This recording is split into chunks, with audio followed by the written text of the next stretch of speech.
Christmas Eve. My 3-year-old daughter was crying at the dinner table, overwhelmed by food that was far too spicy for her.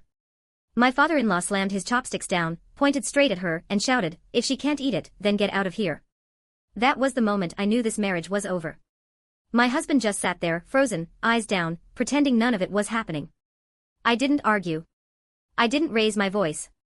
I picked my daughter up calmly, even though my chest felt like it had turned to ice. Outside, fireworks cracked in the distance, celebrating the holiday. Inside my 1,900 square foot apartment, one I paid for myself, air was thick with chili oil and tension. My mother-in-law's loud voice echoed from the kitchen. My father-in-law sat at the head of the table like a king waiting to be obeyed. My sister-in-law lounged on the sofa, scrolling videos, tossing sunflower seed shells onto the floor. My husband sat beside her, glued to a mobile game, the sound effects sharp and violent, matching his indifference. Only my daughter stood out of place. She clutched her teddy bear and looked toward the kitchen with hopeful eyes. "Mommy, is my soup ready yet?" I brushed her hair back gently. "Almost, sweetheart. I'll check." I had made a special pot of corn and pork rib soup just for her. She has a sensitive stomach and can't handle spicy food. I'd spent days finding fresh ingredients and simmered the soup all afternoon until it was sweet and milky. But when I stepped into the kitchen, my heart dropped. My mother-in-law was holding a large bottle of chili oil, pouring it straight into the pot. "Mom, what are you doing?" I rushed forward, but it was already too late. Nearly half the bottle emptied into the soup. The smell hit my throat, sharp and burning. She jumped, then straightened up, completely unapologetic. "What's wrong with it? It's Christmas Eve. Red food means good luck. That soup looked like plain water anyway." She smiled faintly, satisfied. This wasn't new. Since the day they moved in, my life had been a string of compromises. I like mild food, they drown everything in spice. I like quiet, they keep the TV blaring. My sister-in-law stays up all night gaming in the living room. My leather sofa has cigarette burns from my father-in-law. Ashes crushed into my plants like they're trash cans. I swallowed all of it for my husband and for my daughter. But tonight they crossed a line. Without saying a word, I lifted the pot and poured every drop of soup down the sink. "What are you doing?" my mother-in-law shrieked. "Are you insane? I was helping you." I didn't answer. I just let the water run, the sound pounding in my ears. When dinner was served, the table was covered with dish after dish: spicy fish, fiery chicken, red tofu swimming in oil. Every plate burned bright red. There was nothing my daughter could eat. I set her on my lap, gave her a small bowl of plain rice, and tried rinsing shrimp in hot water to wash the spice away. My father-in-law snorted. "City people are so dramatic. It's just food." I ignored him, rinsing the shrimp again and again before feeding it to her carefully. She took one bite. Her face twisted. She started coughing, tears pouring down. "It hurts, Mommy, it's spicy." The spice had soaked all the way through. For a 3-year-old, it was torture. My heart clenched. I dropped my chopsticks and pulled her close, whispering to calm her. That was when my husband finally looked up. But not at his daughter. He dropped a piece of the spiciest chicken into my bowl and said casually, "Stop making a big deal out of it. My mom worked hard. Just eat." 5 years of marriage, and he still didn't remember that I couldn't eat spicy food either. My daughter cried harder. Then the table shook. My father-in-law slammed his palm down and exploded. "If she can't eat, then get out. It's Christmas Eve and all she does is cry. She's bad luck. Get out." The room fell silent. My mother-in-law kept eating. My sister-in-law smirked, enjoying the show. My hands trembled. I looked at my husband, waiting just once for him to protect his child. He mumbled, barely audible, "Dad, calm down." That was it. The last thread snapped. I wiped my daughter's tears, straightened her coat, and carried her toward the door. They watched with mocking eyes, thinking I was bluffing. At the door, cold winter air rushed in, clearing my head. I turned back and looked straight at my father-in-law. "This house is mine," I said evenly. "You're the one who doesn't belong here." Then I stepped into the elevator. Behind me, the apartment erupted in shouting. I didn't look back, the elevator doors slid shut with a soft chime, cutting off the chaos upstairs, but my heart was still racing. I held Lily tightly against my chest as we descended, her tiny fingers gripping my coat like she was afraid I might disappear. Her face was streaked with tears, her breathing uneven from crying so hard. With every passing second, the image of my father-in-law pointing at her and screaming replayed in my mind. No matter how much I tried to steady myself, the words echoed louder than the fireworks outside. When we stepped out of the building, the cold air rushed over us. It was sharp, clean, and shocking. Like plunging my face into icy water. Christmas lights lined the street in soft gold and red, blinking cheerfully as families passed by carrying gifts and laughing. Somewhere nearby, someone was playing Christmas music, the melody warm and gentle. The contrast made my chest ache. The whole world looked peaceful, joyful, whole while mine had just cracked open. Behind us, hurried footsteps echoed. My husband caught up, breathless, his face tense with irritation rather than concern. He grabbed my arm, not gently. "Sarah, stop this. You're going too far," he said.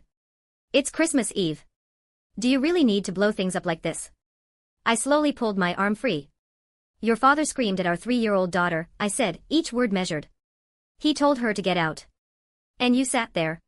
He sighed, rubbing his forehead like I was the problem. "You know how my dad is. He has a temper. He didn't mean it. You're taking it too seriously." "Too seriously." I looked down at Lily, her face buried against my shoulder, her body still trembling. "She's 3, I said quietly. She didn't understand a word except that an adult was yelling at her and telling her she didn't belong. He avoided my eyes. "You embarrassed him. You embarrassed all of us. How am I supposed to face my family now?" That was when I understood something with absolute clarity. In his world, dignity mattered more than his child. Appearances mattered more than pain. His father's pride mattered more than his daughter's tears. We used to be different. Back in college, people said we were the perfect couple. He used to remember the smallest thing: show I hated spicy food, how I liked my coffee, how I got quiet when I was overwhelmed. That version of him faded away slowly, piece by piece, the moment his family entered our home, and he never once told them no. 3 years ago, I had bought that apartment with my own savings and money my parents loaned me. I remembered the day we got the keys. He hugged me tightly and said, "This is our future." A month later, his parents moved in temporarily. 6 months after that, his sister followed. Temporary turned permanent, and my life became a constant exercise in endurance. I swallowed my discomfort, my resentment, my anger, because I wanted Lily to grow up in a complete family. Tonight, I finally saw the cost of that silence. "I'm done," I said. He stared at me, stunned. "What do you mean, you're done?" I didn't answer. I pulled out my phone and called the property manager while he listened. I spoke calmly, clearly, arranging for security to be present the next morning while the occupants packed. When I hung up, his face had gone pale. "You can't be serious," he said. "We can talk about this. I'll get them to apologize." I looked at him for a long moment. "An apology won't undo what your father said to our daughter." I turned and walked away. That night, Lily and I stayed at a 5-star hotel nearby. The lobby was quiet and warm, filled with soft lighting and the faint scent of fresh flowers. For the first time all evening, my shoulders relaxed. In the room, I ran a bath for Lily, washed the chili oil smell out of her hair, and dressed her in clean pajamas. I ordered pumpkin porridge and steamed eggs, foods she loved and could eat safely. She ate slowly, then looked up at me with tired eyes. "Mommy, are we going back home?" I kissed her forehead. "Not tonight. We're going to stay somewhere safe." After she fell asleep, my phone started buzzing again. Calls from my husband. Messages from his parents. Missed calls stacking up one after another. I blocked them all. Then a long voice message slipped through from my sister-in-law. She screamed insults, accused me of stealing her brother's money, threatened to ruin my reputation at work. I listened once, then saved it, transcribed it, and took screenshots. I replied with one sentence, "Whose name is on the deed?" 10 minutes passed. No response. Then my husband messaged me. "My parents want to have a family meeting. Let's calm down and talk." I typed back, "Be out by 10 a.m. tomorrow." His next message made me laugh despite myself. "You can't do that. We paid the mortgage together." I opened my laptop and pulled up every bank statement from the last 3 years. Every mortgage payment. Every transfer. Every record. The truth was neat, organized, and undeniable. The next morning, I returned to the apartment with my best friend Jennifer, who happens to be one of the sharpest divorce lawyers I know, and 2 security guards. The place looked worse than ever. Ash on the floor. Trash piled in corners. No one had packed a single box. My father-in-law was smoking inside, leaving fresh burn marks on my hardwood floors. My husband stepped forward, his face gray with exhaustion. "Sarah, please. My dad was wrong, but he was just angry." Jennifer stepped between us. "We're not here to argue. This property belongs to Sarah." When my husband claimed we paid together, Jennifer laid out the bank records. When he insisted he gave me his salary, I calmly explained where every dollar went: monthly transfers to his mother, spending money for his sister, and nothing left for this home. The room went silent. My father-in-law suddenly lunged forward, screaming insults about me and my daughter. The guards restrained him immediately. When he called my child bad luck, something inside me went completely still. "Get them out," I said. As chaos erupted, my phone rang again. An unfamiliar number. A debt collector. $80,000 in gambling debt. My husband froze, exposed in front of everyone. Then a phone fell from his suitcase. Photos. Messages. Another woman. Pregnant. I handed the phone to Jennifer. "Is this enough?" She looked at me and nodded. More than enough. The rest of that morning unfolded like a storm that had been building for years and finally broke. My father-in-law screamed as the guards dragged him toward the door, his voice hoarse with rage, hurling insults that barely sounded human anymore. My mother-in-law collapsed onto the floor, crying loudly about respect and injustice, accusing me of abusing elders. My sister-in-law tried to rush at me, nails out, shouting that I had ruined her family, but one look from the guards stopped her cold. Jennifer stood to the side, calm and professional, recording everything on her phone. Every scream, every threat, every lie. I stood there holding Lily's coat in my hands, watching the home I once poured my heart into finally spit out the people who had poisoned it. My husband didn't scream. He dropped to his knees. He grabbed at my legs, his grip desperate and shaking. "Sarah, please," he begged, his voice cracking. "For Lily's sake. Give me one more chance. I'll fix everything. I swear." I looked down at him and felt nothing. No anger. No sadness. Just a hollow calm. "You already chose," I said. "You chose them. You chose yourself." As the guards dragged suitcases into the hallway, one of them burst open. A cheap black phone slid across the floor and stopped at my feet. I picked it up without thinking. It wasn't the phone I'd ever seen him use. On instinct, I entered Lily's birthday as the passcode. The screen unlocked immediately. What I saw made the world tilt. Photos filled the gallery. My husband on a beach, arms wrapped around a young woman. My husband in bed, kissing her forehead. My husband smiling in ways I hadn't seen in years. The woman's belly was round and unmistakable. I scrolled further, my fingers numb. Messages popped up, intimate and shameless. One from the night before stood out, burned into my mind. She wrote that I was rich, that $80,000 meant nothing to me, and asked when he planned to divorce me so they could be together. She said their baby couldn't wait. While I was fighting his family to protect our daughter, he was planning a future with another woman and an unborn child. I didn't scream. I didn't cry. I handed the phone to Jennifer. "Is this enough to make sure he gets nothing?" Jennifer's jaw tightened. "This is enough to end him." That afternoon, I filed for divorce. Efficiently. Ruthlessly. I froze the only bank account of his I had access to, one I had just transferred money into for holiday shopping. When his sister tried to storm into my office days later and cause a scene, I had security escort her out and press charges for harassment. She left screaming, but she didn't come back. Debt collectors started calling me when they couldn't find him. I told them clearly that I was no longer his wife, and that his debts were his alone. I warned them not to contact me again. They stopped. He disappeared for days. When he resurfaced, he looked like a ghost. Unshaven. Hollow-eyed. Desperate. He showed up near my building one night, pacing like a trapped animal. When he finally saw me, he rushed over, hands shaking. "Sarah," he whispered, "they're going to kill me. Please. Just help me this once. 80,000. That's all I need." I looked at him, really looked at him, and saw everything clearly for the first time. The cowardice. The greed. The lies. I reached into my purse, pulled out a $20 bill, and dropped it on the ground between us. "This is the last dignity I'll give you," I said. "Disappear." Court was swift and brutal. His lawyer tried every dirty trick in the book. He claimed I was controlling. He claimed the gambling money was a loan. He even tried to accuse me of having an affair with my boss, saying he'd seen me in my employer's car late at night. My boss showed up in person, calm and composed, explaining that I'd been working late on a project, and that his car had full dashcam footage with audio. The judge barely looked up when that argument collapsed. The ruling was decisive. Divorce granted. Full custody awarded to me. He was ordered to pay child support he could barely afford. The apartment and all savings were mine alone. The money he funneled to his mistress was ordered returned. His gambling debts stayed with him. Outside the courthouse, he stood slumped against a wall, watching me walk past with Lily's hand in mine.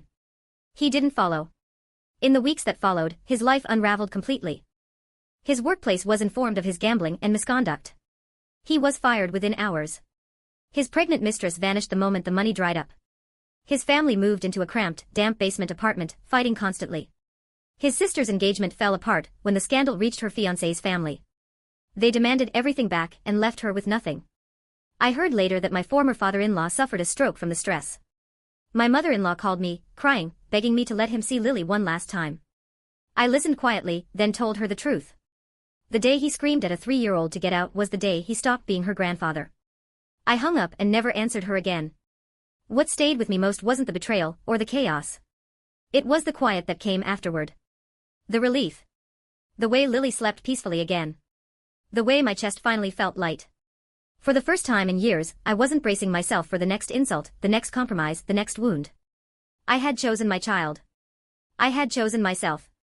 Life settled into a new rhythm once the noise was gone. I sold the old apartment without hesitation, cutting away the last physical tie to that chapter of my life. With the proceeds, I moved Lily and myself into a spacious penthouse overlooking the river. Sunlight poured in through floor-to-ceiling windows every morning, and the air felt clean, calm, and quiet. There were no raised voices, no cigarette smoke, no fear of stepping on broken shells or ash. Lily finally had her own room, painted soft yellow, filled with books, toys, and a small desk where she liked to draw. She laughed more. She slept through the night. And I slept too. Work flourished in ways I hadn't expected. With my mind no longer trapped in constant stress, my creativity returned. I was promoted to design director and given shares in the company. For the first time, my success felt like it truly belonged to me. My boss, Mr. Henderson, became someone I leaned on, not just professionally but personally. Our conversations grew warmer, more thoughtful, and over time, naturally, we began seeing each other outside of work. He never rushed me. He respected my boundaries and Lily's place in my life, and that alone meant more than any grand promise.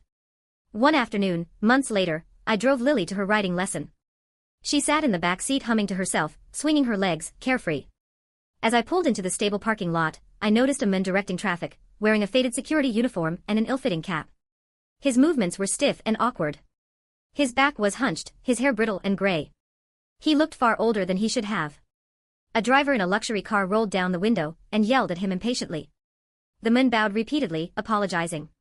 He looked up. Our eyes met across the line of cars. It was David.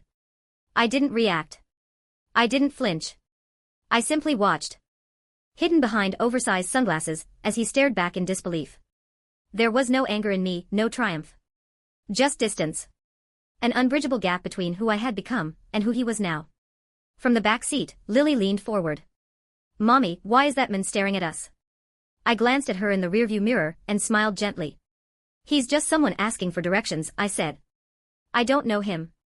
The light changed. I pressed the accelerator, and the car moved forward smoothly, leaving him behind in the mirror, shrinking until he disappeared completely. Another Christmas Eve arrived. This time, my home was warm and bright.